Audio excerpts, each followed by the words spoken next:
السلام عليكم، شلونكم ياب؟ بهذا الفيديو راح نسولف عن الأقراص اللي نقص بيها الخشب.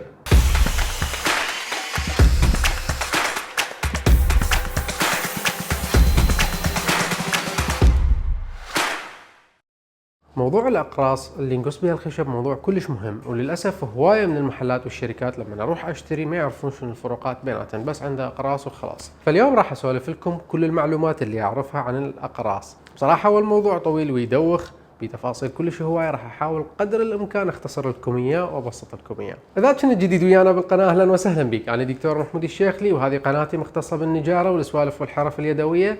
لا تعجبك هاي الشغلات اشترك ويانا بالقناه. اول شيء خليني اسولف لكم عن الاقراص بشكل عام. شنو الشغلات اللي المفروض نعرفها لما نباوع على القرص؟ اول شغله واللي هي اهم شغله نشوف الحجم مال القرص.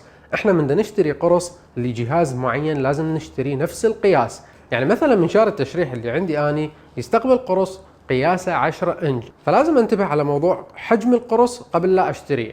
انا من دا اروح اشتري للمنشار مالتي اشتري ابو ال10 انج، ما اشتري مثلا ابو 7 وربع او ابو 6 ونص او ابو 12 انج، هذا الشيء غلط. ثاني شغله المفروض انتبه عليها لما اشتري القرص هو قياس الفتحه الداخليه مال القرص. هذا هنا أنا مكتوب عليه 30 ملم حجم الفتحه الداخليه مال هذا القرص، لان احتمال الفتحه ما تتطابق ويا الشفت مال الجهاز اللي يقدر تشده انت عليه.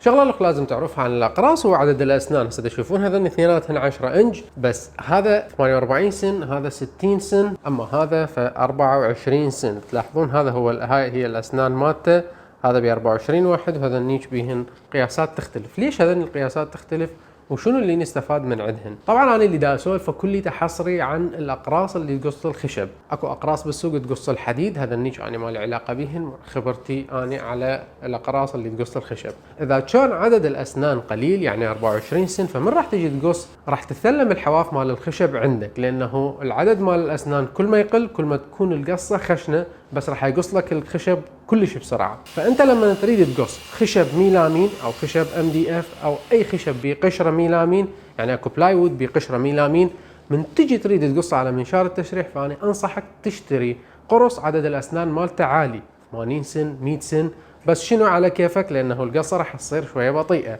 بس بالنهايه راح يعطيك حافه مال خشب ناعمه تماما. اما اذا كان الشغل مالتك طبيعي، خشب طبيعي مثل ما انا اشتغله هنا بالورشه، خشب الشام، خشب الجاوي وهالامور هذه، فممكن تستخدم قرص مال المنشار عدد الاسنان مالته 24 سن للتشريح الطول. يعني تجيب الخشبه تريد تقصها بالطول، ال 24 سن راح يقص لك اياها بسرعه، ما يحمل قرص، ما يترك علامات مال حرق على الخشب، وراح تطلع عندك النتيجه كلش حلوه. لان انت من تقص بالطول الالياف ما تشعفر، لان انت تقص ويا الالياف مال الخشبه. من تقص عكس الالياف مال الخشبه او بالعرض هالشكل ما يصير تستخدم قرص عدد الاسنان مالته 24، لازم المفروض تصعد شويه بالرقم، تستخدم 40 50 او 60.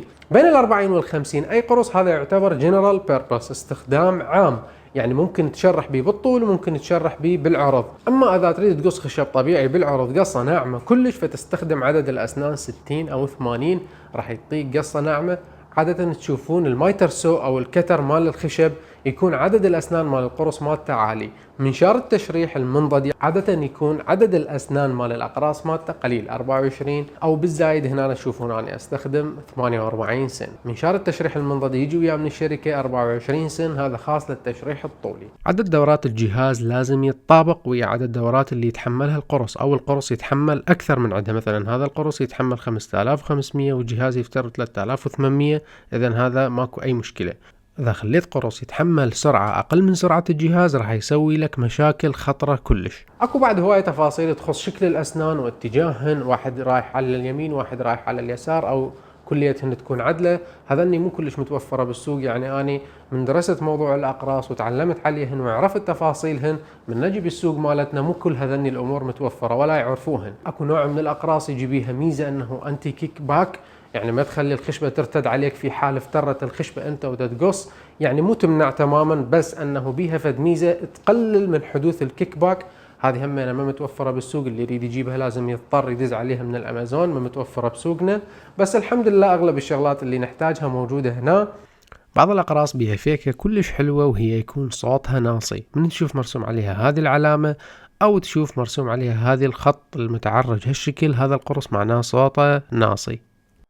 بصراحة أنا أول ما بديت أشتغل بالخشب وبديت أسوي هذه الورشة كنت أتمنى أشوف فد موقع إلكتروني أو فد أبليكيشن على التليفون نقدر نقلب بيه ونشتري هذني الشغلات اللي تخص النجارة أو الأعمال اليدوية بشكل عام، بس للأسف كان ما موجود وكنت أعاني أضطر أنزل للسوق حتى أحصل الشغلات اللي أريدها. الحمد لله والشكر شركة طماطة سوت لنا أبليكيشن وخلت بيه قسم كامل خاص مع العدد اليدوية ورتبتها بحيث أنها عدد يدوية، أجهزة، كذا، مناشير، هالأمور يعني سوتها فشي كلش مرتب. تقدرون تدخلون على الموقع مالتهم وتنزلون الأبليكيشن وتقلبون بيه.